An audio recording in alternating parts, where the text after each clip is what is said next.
Hi guys, welcome back to Introduction to Sociology, and today we continue with the theme of race relations by discussing the experience of Hispanic, white ethnics, and Asians in the United States.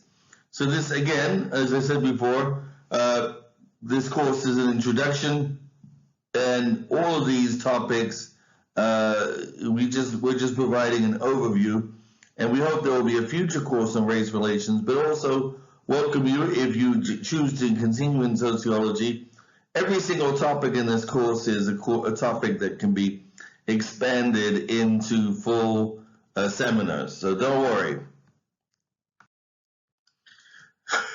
So let's talk about Hispanics first. The first immigrants between Mexico and the United States were not Mexicans, they were actually white Americans moving to Mexico in the early 1800s, and this was for a couple of reasons, partly because of bad economic conditions in the United States, and people were looking for new land. They couldn't expand elsewhere.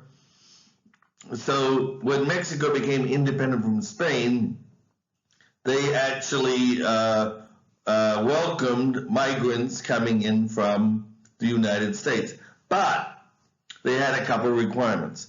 These migrants were supposed to convert to Catholicism because Mexico at that time was a Catholic country. Well, it still is Catholic in majority, but it was officially Catholic at that time. Secondly, they were supposed to give up slavery because Mexico abolished slavery when it became independent. However, the religion wasn't a problem. Lots of Americans were willing to convert to Catholicism on paper, at least, but slavery was a bit of an issue. Many of the white Americans were coming from the South, and they were attracted to East Texas precisely because it had ideal cotton growing characteristics, and they wanted to operate cotton plantations. And at that time in the United States, as you recall from our previous lecture, that was done through a slave economy. So by 1830, over 30,000 Americans lived in Texas, most of them illegally. They were not legal migrants. They did not ask permission. They simply settled. And at this point, Mexico tried to crack down. So this sounds very familiar, right?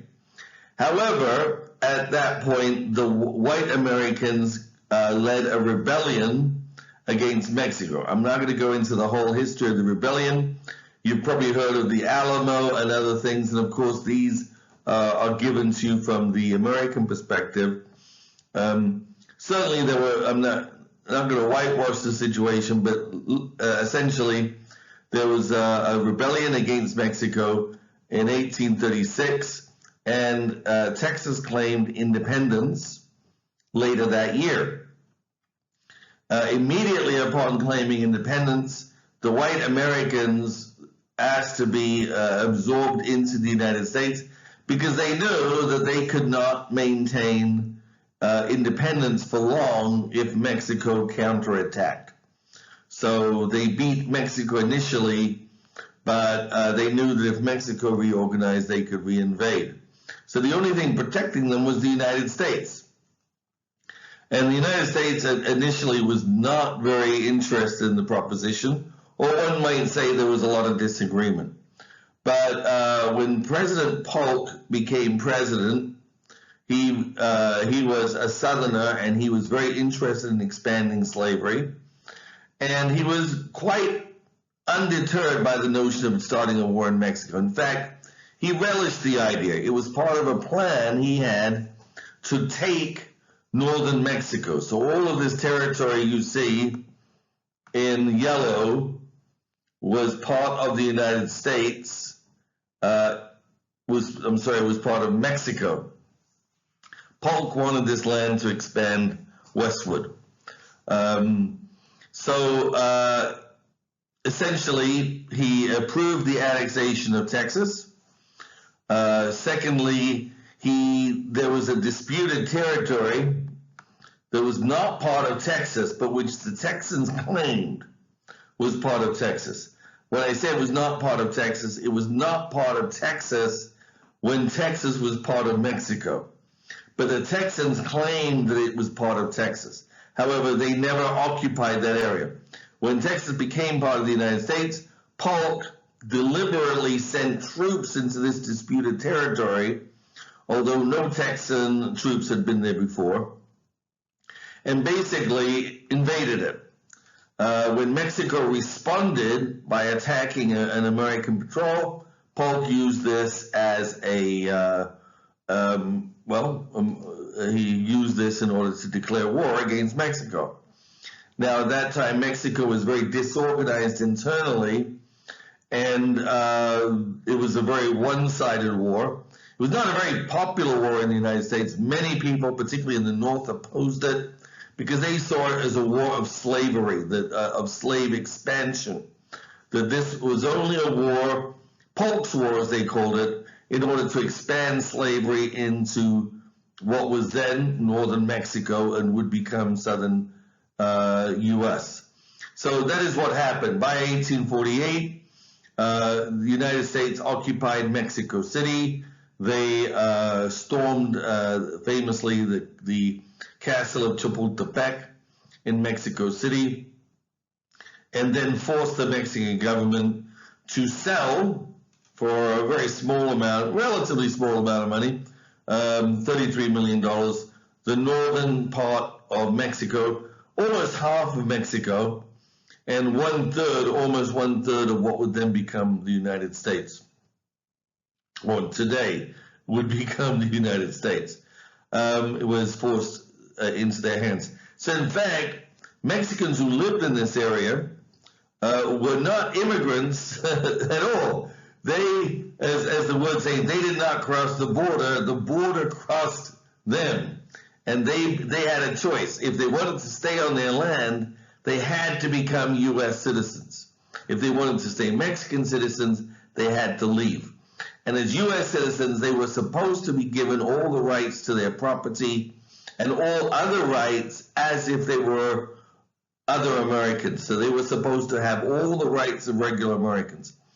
Unfortunately, as you can probably guess, these promises were not fully kept. Many Mexicans ended up losing their property, particularly if they had large estates, because white Americans would come and they would challenge their title in court. And since the titles were often kind of confusing, they would be challenged, and then the court would say, no, you don't own this. Now some American can come and take your property for free. Now, in the United States, the term Latinos and Hispanics typically means anybody coming from Latin America. But in Latin America, remember, this term doesn't mean anything. In Latin America, of course, people go according to their own nationalities, and within those nationalities, they have their own ethnic and racial divisions. So, for example, in Brazil, you might be black, white, or Asian, for that matter, since there are large numbers of each in that country. In Mexico, you may be considered white, mestizo, meaning mixed, or indigenous, meaning you're a member of a native tribe going back to the pre-colonial period. So, and they also represent a large variety of groups, not only national groups, but as I said, racial groups, indigenous, Africans, Europeans, Asians, and many people who are of mixed origin. So in the U.S., there's always been something of a problem of definition. The Census Bureau, for example, originally counted all Hispanics as white because of the treaty with Mexico said that all Mexican citizens staying in the U.S. should be treated like American citizens, which at that time meant white. So they were counted as white, but not always treated equally. In local areas, particularly in the Southwest, Mexican or Americans of Mexican origin were often discriminated against and treated differently. So in the U.S., what they've done is the Census Bureau has, you may notice if you've ever seen the census, they have two categories. They have a racial category, white, black, or Asian, and then they have an ethnic category which says Hispanic or non-Hispanic. So that way, the idea is Hispanics could say, I'm white racially, but ethnically I'm Hispanic. Or I'm white, I'm black racially, but ethnically Hispanic. But it's kind of confusing for many people filling out the form. Very often under ethnicity, they put their nation of origin rather than putting themselves down as Hispanic, because for many people coming from Latin America, Hispanic doesn't necessarily mean anything to them. They rather think of themselves as Mexican Americans or Guatemalan Americans or Venezuelan Americans. So it can be a little bit confusing because of that. Keep in mind also the definition of black is different. In Latin America, somebody who is mixed race may consider themselves white if they're primarily white. Whereas in the United States, we tend to follow more the definition to the minority. So if you're partly black, you would be considered black culturally in the United States. However, also keep in mind, as I said, the Hispanic community is very diverse. They come from many different countries, and they kind of come to the United States historically for different reasons at different times. So, for example, many people who have come from Latin America come as what we might call economic refugees. That is, they came primarily to improve their standard of living by getting a job in the United States. Very often temporarily, but that can, over time, they end up staying, having children in the United States, and eventually perhaps becoming citizens. So these groups, particularly from Mexico, Central America, often are mestizo, mixed race or indigenous Indians. Dominicans and Puerto Ricans who come from the Caribbean are often mixed black, white, or sometimes called mulatto. And these groups, because they come as economic refugees and usually are moving up the ladder, very often associate, for example, politically with the Democratic Party. On the other hand, political refugees, primarily people coming from Cuba and to some extent from South America, particularly countries that had right-wing governments, or rather, I should say, left-wing revolutions. So the more elite or wealthier members of the community fled to the United States. And many of these early immigrants in these countries, usually starting around the 1960s, were white and were from the elite group. They were wealthier economically than most of the members of their own society. So these groups were much more likely to be welcomed to the United States because they were seen as fleeing political repression, whereas economic refugees are usually welcomed only when there is a need for labor in the United States. So, for example, in World War II, there was a huge demand for labor in the United States.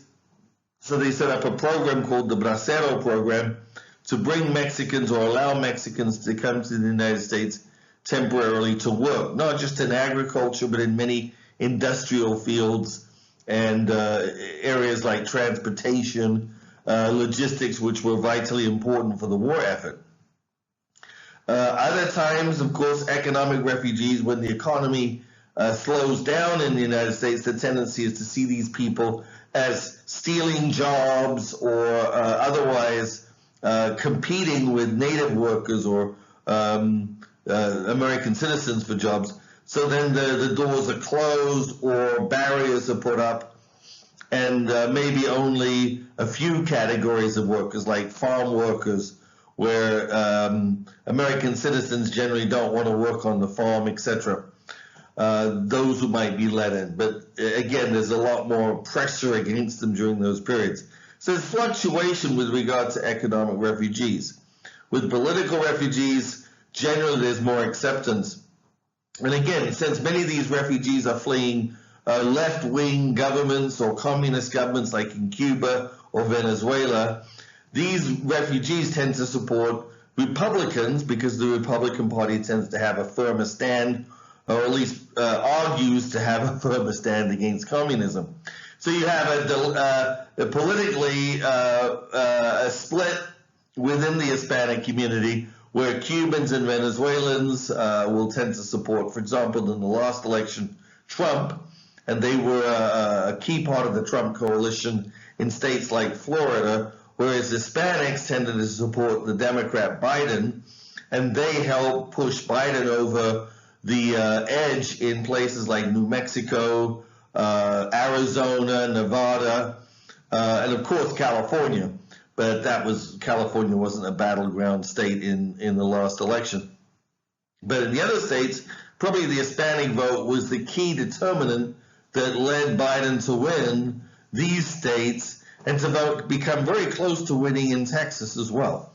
So they are a group that is politically quite savvy, although they don't tend to vote in large numbers. Partly because, keep in mind also, the Hispanic community is mostly Catholic and conservative socially.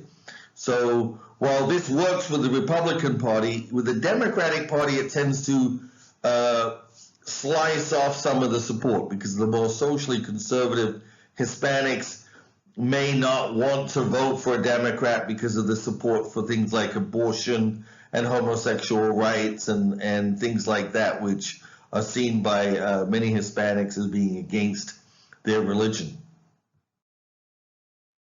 So historically, Hispanics have been growing in activity. Maybe one of the earliest Hispanic social movements was the Cesar Chavez and Dolores Huerta movement called the United Farm Workers Union. And this was largely Hispanic farm workers, or it began as a farm workers movement in the Central Valley in California. And Cesar Chavez and Dolores Huerta were heavily influenced by a combination of liberation theology within Catholicism, Gandhi in India, of course, and Martin Luther King's successful approach in the civil rights movement, particularly focusing on the notion of using nonviolent protest as a way of achieving political and economic gains. So in California at that time, of course, farm workers were usually paid very low wages. Many of the farm workers were migrants from Mexico, so they didn't have political rights. And even farm workers who were born in the United States, and many were affected by this lack of political rights. They were not respected politically or economically, and the farming community was made up largely of large corporations who basically tried to exploit the workers as much as possible in order to be able to keep their products cheap. So in the 1960s, the Hispanics and Filipinos, Filipino farm workers, who were also a very powerful movement at that time, united together to form the United Farm Workers Union. And they led a series of strikes and boycotts against corporate farm producers, primarily focusing on grapes, which is a big product in California, obviously, lettuce, and some other products. And were quite successful in, first of all, organizing a farm workers union, and secondly, in helping to push up wages and also deal with issues like, illegal versus legal migrants and dealing with some of the conflicts there. And as a result, they helped to, in many ways, form the basis of a modern Hispanic political movement. Here we see the sign Dolores Huerta under the sign Viva la Causa, and Cesar Chavez on the left, and in the left bottom corner, a picture of farm workers' movements.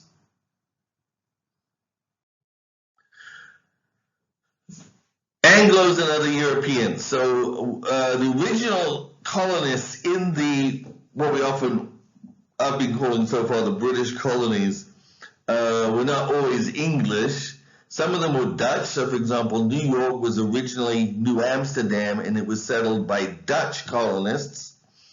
And when England defeated Holland, the Dutch, in a war, they took over New York, and the Dutch colonists, many of them, I wouldn't say fled, but moved up the Hudson River.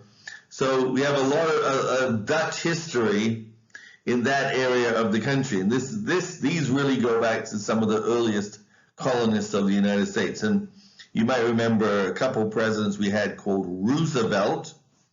These were descendants, Ted Roosevelt and FDR were both descendants of these original Dutch immigrants. So, and of course, the other original colonists were English and Scots. So the English and Scots were the groups that formed many of the original colonial groups. And they became dominant, as we talked about before. They pushed the Native Americans away and established what we know today or talk about today as the British or colonies in the Americas.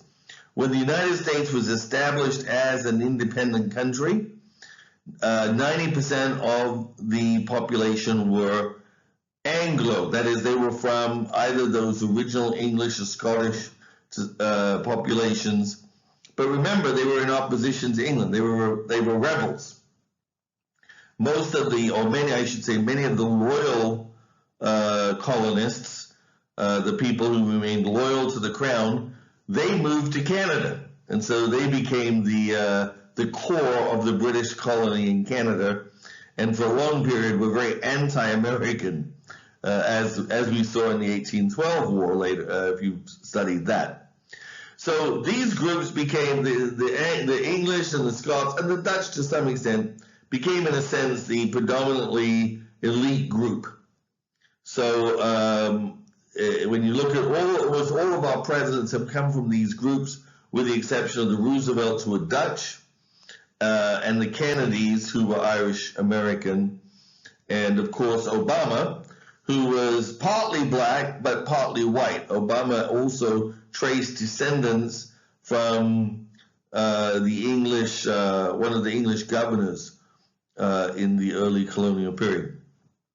Now, of course, once the United States became independent, migration from England stopped, right? Why would England send migrants to a rebellious colony? So English migration instead went to Canada and Australia.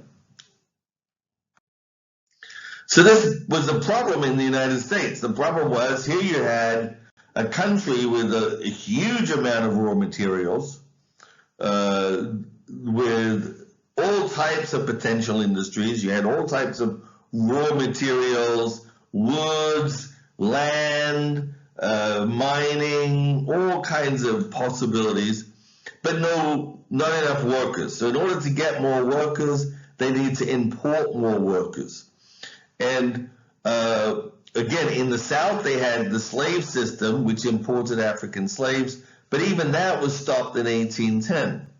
So they had to bring people from other countries in Europe. So some of the first groups were the Irish, Germans, and some French and Scandinavians. So what happened to these initial groups? Well, this was the issue. Even though America wanted these immigrants, they didn't necessarily like them. In fact, some of them were treated even worse than African Americans. So many Irish peasants were particularly seen as uneducated, unprepared, uncivilized, well, people didn't like them, partly because they were Catholic, partly because they were very poor, because the Irish were, as we talked about before, they were economic immigrants. They did not have a lot of money. They didn't come in either with a lot of skills, because most of them came from rural areas. And one of the things that happened at the time that many of the Irish were arriving, particularly before the Civil War, there was simply not a lot of room for expansion, because all of the issues of expansion were up in the air. There was, for example, a plan to expand to the Midwest and a plan to expand into the new territories conquered in the Mexican War, But because of the debates in Congress about whether these territories should be slave or free or how they should be organized, actual expansion was stopped. So when the Irish arrived, there was really nothing they could do. Many of them were, one could say the lucky ones, ended up arriving during wartime. So some arrived during the Mexican-American War, and they could easily get a job fighting in the army because America needed troops for the army during the Mexican-American War. And then during the Civil War, again, many Irish people would arrive off the boat, and boom, here, you want a job? Here's a job, be a soldier, and then march them immediately off to war.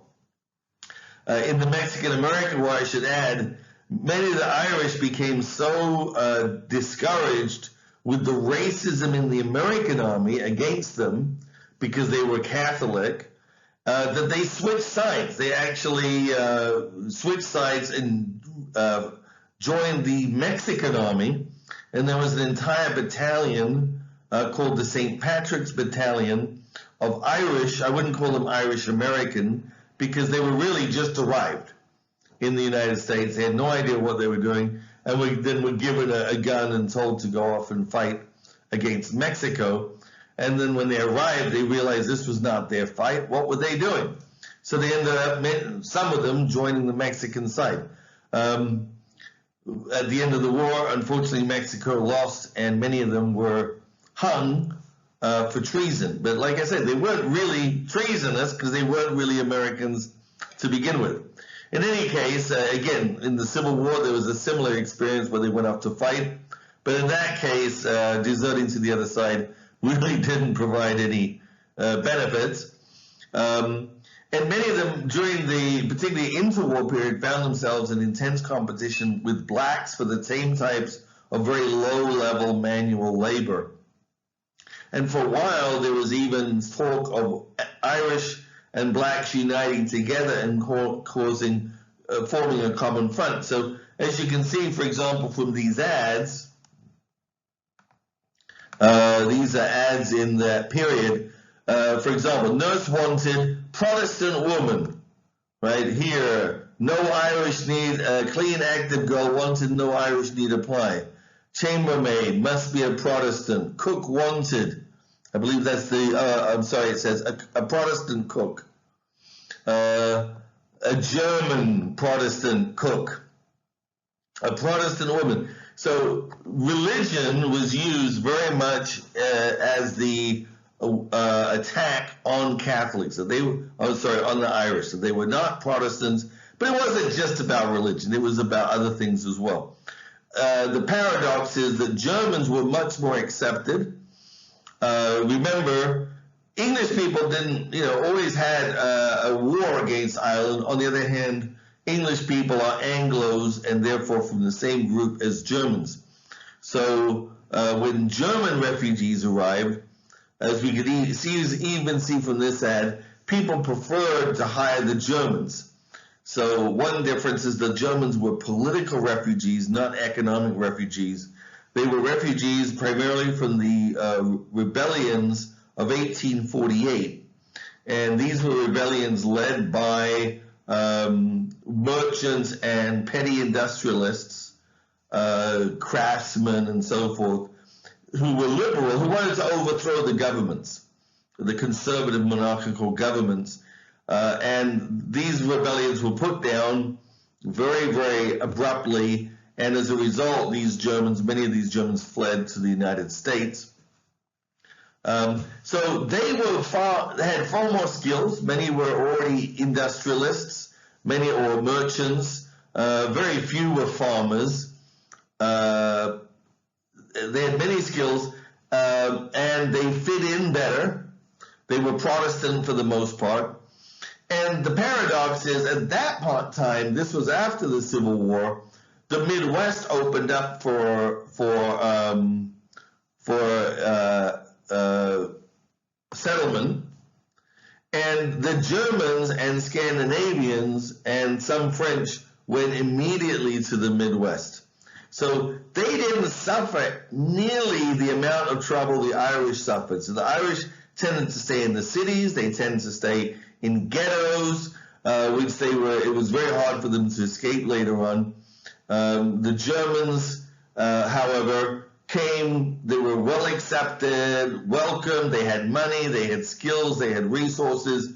They moved to the Midwest, and most of them were given land very quickly. They turned to farming, and most of the Midwest spoke German. For 50, 60 years, people could grow up in the region without even learning any English, because you had German newspapers, German schools, everything German. And when industry started in the Midwest, they also provided a core of skilled workers for that industry. So many of them moved into skilled labor. And as a result, the community is very successful, even though they didn't assimilate. It wasn't until much later in World War I, when the United States declared war on Germany, then there was a wave of anti-German feeling. And many Germans themselves felt like they wanted to distance themselves from their German past. So they anglicized their names. They stopped speaking German in public. They closed down German schools and German newspapers and things like that.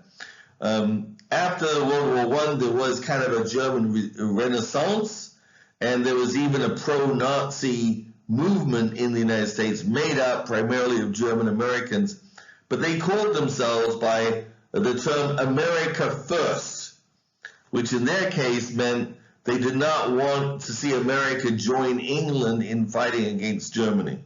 That's what they meant by America First. So that was a fairly substantial movement. It included camps in many parts of the country where Germans would send their kids. They were basically Nazi camps. The kids would go around marching and learning German fighting songs and things like that. French and Scandinavians also, many of them arrived during this period and also found it relatively easy to just migrate. Many of them ended up in places like Minnesota, where again they established strong pluralistic communities, generally retaining their own culture for quite a period of time. Second immigrant wave, again, you saw some difference. Second immigrant wave, it happened after World War I. And in this period, you saw a migration of people who, many of them had been disrupted, their lives had been disrupted by World War I. So you had Czechs, Russians, Poles, a mix of people largely from Eastern Europe, where countries had been cut up and divided as a result of the end of World War I. So there was massive migration in the region. Many people lost their property, or at least they couldn't hold on to it. They had to leave with it, with whatever they could find. So many of them ended up finding their way to America as a solution. You had many Poles, Czechs, Russians, and Italians in these groups. And again, because most of them had different religions, again, the Poles and Italians were Catholics, Czechs and Russians largely were Orthodox. And there were many Jews also within these groups, because there were a large population of Jews also in Eastern Europe disrupted by these events. So again, many came in also as unskilled peasants, although there were also large numbers of skilled workers and quite a few wealthy people among them. So they ended up moving, and again, this was after World War I, when the expansion and the era of free land was over. So again, most of them ended up moving into cities, and kind of like the Irish, they were treated as second-class citizens for many years. People didn't really accept them. The U.S. government started putting restrictions on the number of immigrants as a result of this. So that by the late 1920s, there were significant quotas, limits put on the number of immigrants from these countries because they were seen as culturally inferior. Jews particularly were increasingly discriminated against as anti-Semitism grew, and following kind of like a World War pattern, basically. And so Jews would not be allowed, or were given very strict limits on how many Jews you could have at universities like Harvard and Yale, or how many who could join social clubs and things like that. So in terms of their experience, most of these immigrants would have been processed through Ellis Island near the iconic Statue of Liberty in New York Harbor. But the reality is the United States was not equally welcoming to all of these immigrant groups. So what did the Europeans do in overall?